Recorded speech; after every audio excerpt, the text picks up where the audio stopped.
कारणे मी आजच्या या लाईव्हमध्ये दाखवली आहेत.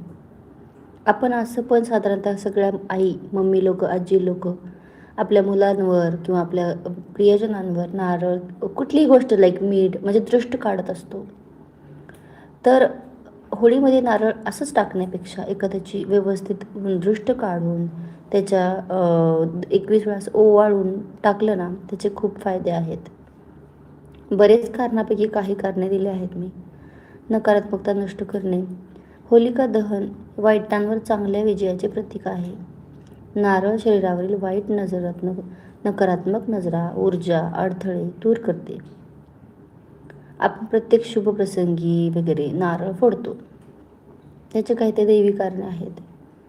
तसेच कुटुंबातील कोणाची तर प्रकृती व्यवस्थित नसेल, त्याच्या डोक्यावर 21 वेळा नारळ ओवाळून तो होळीत अग्नीत टाकायचा. आपल्या मुलांच्या वरून पण 11 वेळेस किंवा 7 वेळेस ओवाळून टाकलं ना मुलांना. आता कसं आहे, पावसाळा येतो, काही दिवसानंतर गरमी आहे, उन्हाळा